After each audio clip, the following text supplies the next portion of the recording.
नमस्कार मित्रों, मैं अजीत कुमार यादव एक बार फिर से अपने गोट फार्मिंग चैनल पर आपका स्वागत करता हूं। दोस्त, आज मैं बताऊंगा कि अगर आप अपने फार्म पर समय से ज़्यादा समय बिताते हैं या फिर वहीं पर रहते हैं, उनकी बकरियों की देखभाल करते हैं, तो उससे आपको क्या फ़ायदा होगा। अगर आप जानकार हैं, आपकी जानकारी है, अगर नहीं भी है तब पर भी आपको फ़ायदा होगा। अगर आप अपने फार्म पर ज़्यादा समय बिताते हैं या अपने फार्म पर ज़्यादा समय बिताते हैं या रहते हैं तो आपको क्या फ़ायदा होगा, जैसे कि मुझे हुआ है, तो मैं बताऊंगा आपको इस वीडियो के माध्यम से कि जैसे अगर आप अपने फार्म पर रहते हैं तो आपको पहली चीज़ तो ये मालूम हो जाएगा कि अगर कोई बकरी कहीं से बीमार है या कहीं से कोई चारा नहीं खा रही है तो तुरंत आपको मालूम चलेगा। अगर आप फार्म पर नहीं रहते हैं, कहीं बाहर रहते हैं या कुछ करते हैं, किसी दूसरे के भरोसे हैं, तो अगर कोई बकरी को दिक्कत हुई है तो आपको तुरंत मालूम नहीं चलेगा। जब उसको ज़्यादा दिक्कत हो जाएगा तब आपको मालूम चलेगा, तो तब तक बहुत देर हो जाएगी। क्योंकि अगर आप अपने बकरी पालन किए हुए हैं तो आप अपने फार्म पर ज़रूर रहें और अपनी बकरियों को देख रेख स्वयं अपने से करें।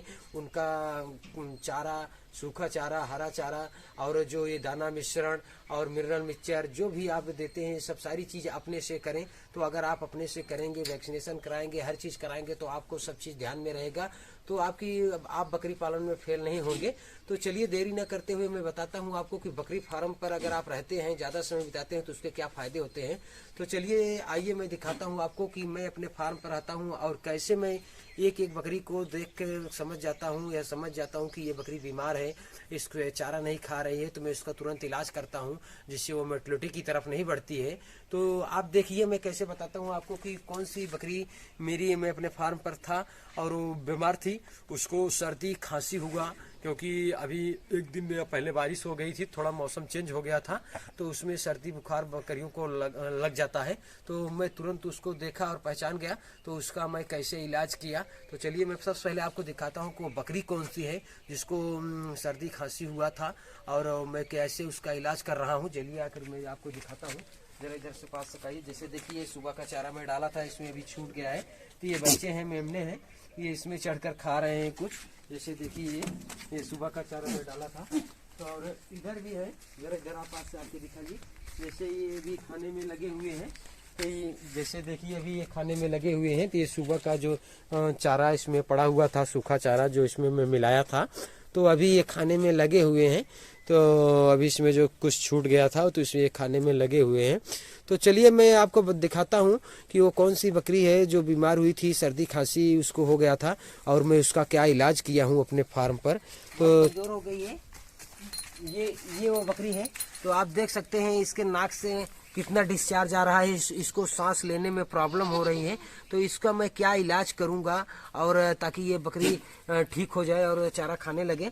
तो चलिए मैं दिखाता हूँ आपको कि इसको मैं क्या इलाज करूंगा। अगर अपने फार्म पर इसी तरीके से अगर आप भी रहते हैं तो आप तुरंत पहचान जाएंगे। अगर सेंटेंस पहचानना आपको आ रहा है तो आप तुरंत पहचान जाएंगे कि आपकी बकरी को क्या प्रॉब्लम हुआ है, क्या हुआ है। तो उसको उसी अनुसार आप दवा देंगे कि जैसे मैं इसको पहचान लिया कि इसको सर्दी खांसी हुई है और बुखार भी है इसको, मैं इसका बुखार चेक किया तो बुखार भी है इसको है, तो इसमें मैं इसको क्या दवा चलाऊंगा जिसको ये बकरी अपना फिर से रूटीन पकड़ ले, नहीं तो नुकसान हो जाएगा। अगर मैं लेट करूंगा तो नुकसान हो जाएगा। तो क्या पिलाऊंगा ताकि ये आराम हो जाए उसको, बकरी को, और फिर से अपना जैसे आपको दिखा दूं मैं आपके जानकारी के लिए। तो ये मैं लिया हूँ, ये आप देख सकते हैं, ये मेनोलेक्स प्लस का बोलस है, और ये बोलस को मैं आधा डालूंगा, एक बकरी के लिए मैं आधा ही डालूंगा जैसे मैं लिया हूँ। और आप देख सकते हैं मैं पहले इसमें पानी डालूंगा सिरिंज से लेकर, 2-3 ml की सिरिंज है, और ये 2 सिरिंज में इसमें पानी डाल दिया हूँ।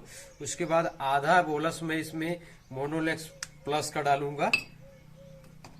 अभी तुरंत घुल जाएगा, घुलने के बाद मैं इसे बकरी को पिलाऊंगा।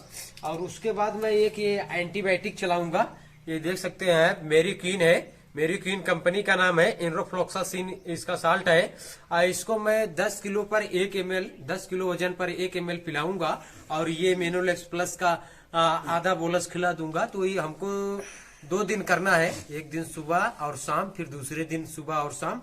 बिल्कुल बकरी एकदम जो सर्दी बुखार और उसको दर्द वगैरह होगा वो बिल्कुल एकदम ठीक हो जाएगा और वो चारा खाने लगेगी। ये मैं सिरिंज से नाप कर एक ml दवा इसको पिलाऊंगा, क्योंकि इसको 14 किलो 15 किलो वजन ही है, तो पिलाना तो चाहिए 1.5 ml, लेकिन 1 ही ml मैं पिलाऊंगा इसको, क्योंकि 10 किलो शरीर भार, 10 किलो वजन अगर बकरी का है तो 1 ml दवा चलती है।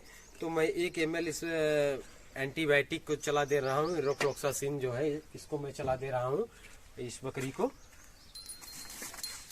जैसे आप पिलाना इसी तरीके से है जैसे मैं यह पिला दिया हूँ, देख सकते हैं आप बकरी का। बाद में जो मोनोलेक्स प्लस का बोलस है उसको भी पिला दूंगा। तो दोस्तों मैं इसको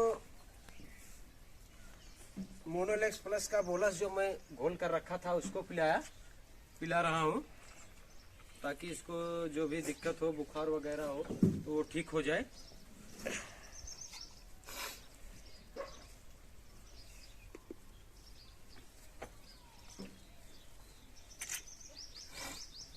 यही सब चीज होता है। अगर आप अपने फार्म पर रहते हैं तो आप तुरंत अपनी बकरियों को पहचान जाएंगे कि किसको क्या सी प्रॉब्लम है, किसी को पेट में दर्द है, किसी को सर्दी खांसी बुखार है और किसी को कोई दिक्कत है, तो आप तुरंत पहचान जाएंगे, तुरंत उसका इलाज करेंगे, तो जिससे बकरियां का स्वास्थ्य ठीक हो जाएगा और आप को नुकसान होने से बच जाएगा। तो फार्म पर रहने के यही फायदे होते हैं, क्योंकि आप सारी जानकारी देखते हुए आप कर सकते हैं।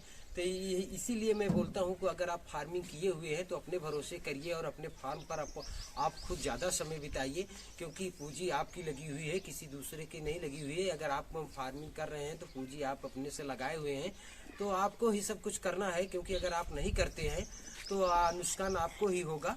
इसलिए मैं बोलता हूँ कि फार्म पर अगर आप ज़्यादा समय बिताएंगे तो उसका भी कुछ ना कुछ आपको फ़ायदा ज़रूर होगा। तो चलिए दोस्त, मैं आपको अपना एक बार फार्म घुमा दूँ, क्योंकि मैं आपको दवा का ट्रीटमेंट जो मेरी बकरी बीमार थी उसको मैं करके दिखा दिया कि मैं उसको क्या ट्रीटमेंट किया, और 2 दिन तक करूंगा वो बिल्कुल बकरी ठीक हो जाएगी। जैसे आप देख सकते हैं ये बकरियां सुबह का जो मैं डाला था भोजन तो छूटा हुआ है, तो ये खाने में लगी हुई है, और बहुत सारी बकरियां उधर आराम भी कर रही हैं। जैसे आप देख सकते हैं ये ब्रीडर है हमारा, और ये खाकर आराम कर रहा है, और इधर ये बकरियां हैं, ये बकरियां देखिए इधर बैठी हुई हैं, ये सभी छाया में जाकर बैठी हुई हैं। तो इसी तरीके से अगर आप बकरी पालन करते हैं तो जरूर सक्सेस होंगे। तो हमारा कहने का मतलब है फार्म पर अगर ज़्यादा समय बिताएंगे तो उसका कुछ ना कुछ फ़ायदा ज़रूर आपको मिलेगा। तो दोस्त बस आज के लिए इतना ही, फिर मिलते हैं नेक्स्ट वीडियो में। तब तक के लिए नमस्कार, धन्यवाद। अगर वीडियो पसंद आए तो चैनल को सब्सक्राइब और कमेंट करना बिल्कुल ना भूलें दोस्त।